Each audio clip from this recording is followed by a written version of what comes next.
Well, as you just heard with Congressman Randy Weber of Texas, NASA blew $13 million on DEI programs, even as its overall quality controls and mission success ratings collapsed. Here's a chart that the woke warriors of NASA were forcing their employees, engineers dedicated to spaceflight, so nothing to do with race or culture, to learn. According to the wokerati at NASA, concepts such as perfectionism, objectivity, a key element of any science, and relatedly, a worship of written word, were all considered toxic forms of racism that needed to be expunged from NASA's engineering pool.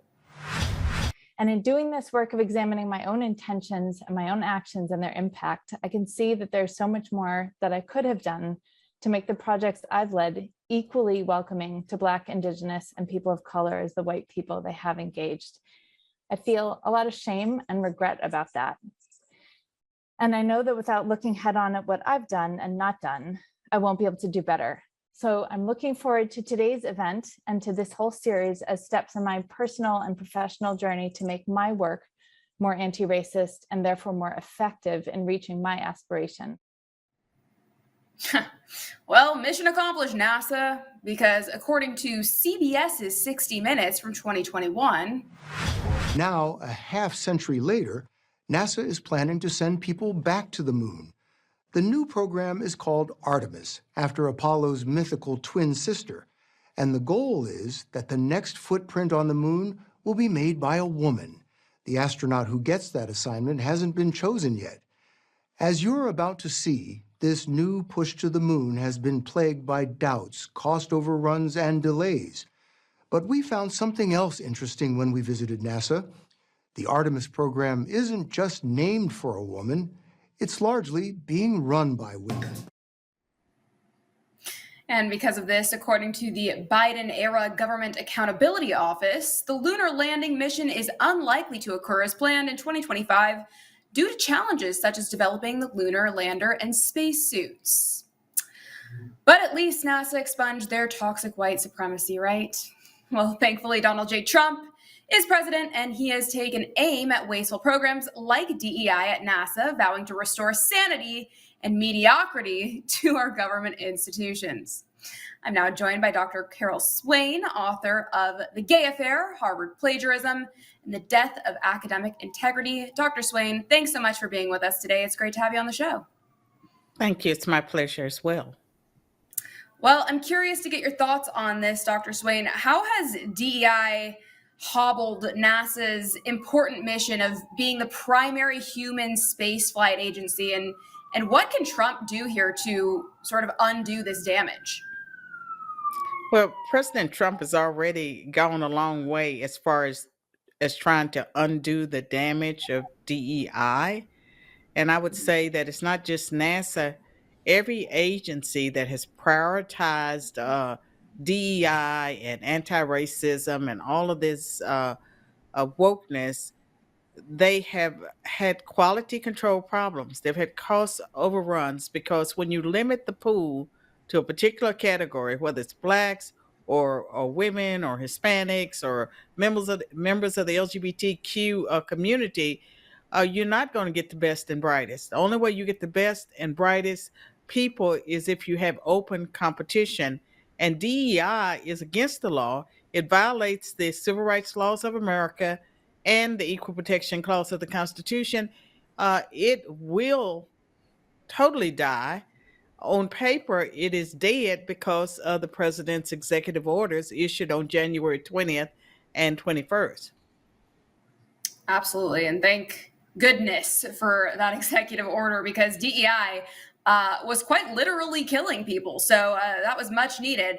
What do you think, Dr. Swain? Is DEI a national security threat, considering, the loss of quality control and mission failures, like directly linked to DEI programs at the Biden era NASA? Well, I want to make clear to your viewers that on January 20th, the president issued the executive order eliminating DEI programs that were in federally funded programs. But on the 21st, he ended 60 years of affirmative action. That's the real story. And DEI is just affirmative action on steroids. They are part and partial. And just about every institution in America has affirmative action. When President Trump signed the executive order on January 21st, he eliminated President Johnson's executive order signed in 1965 that brought us DEI and eventually CRT and all of those things that are part of Marxism that took over just the whole enterprise.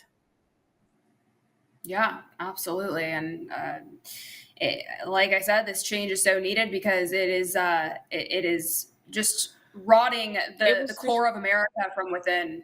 And we don't have a yes. country if that were to continue. I want to get your thoughts on this. Stacey Abrams is accused of being the beneficiary in part of a $2 billion Biden era program to push green initiatives as well as DEI programs. What can we do about this in particular? And what do you think? Should there be investigations and possible criminal actions directed against Abrams?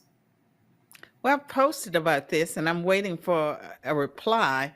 And I'm just so curious, how could a small town in Georgia where the money was used to buy appliances have enough people that they could spend $2 billion?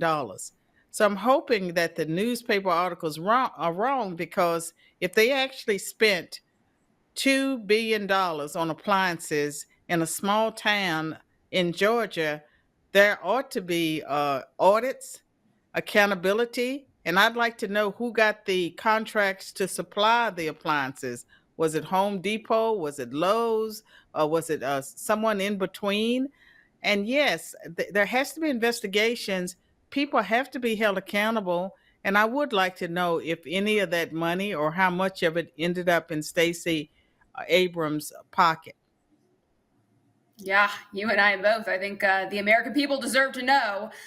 It'll certainly be interesting to see if we ever find out.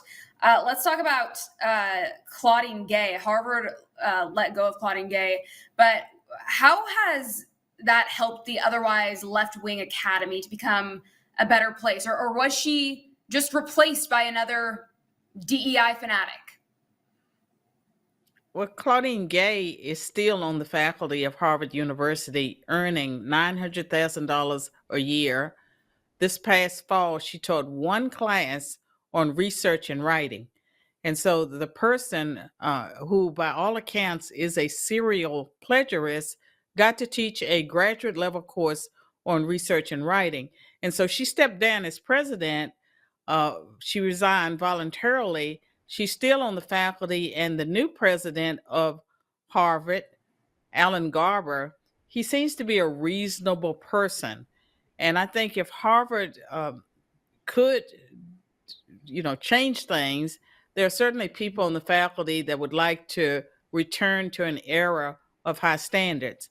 And when I wrote my book about the gay affair, part of the motivation was to hold Harvard accountable and other institutions of higher education, because it's not just Claudine Gay.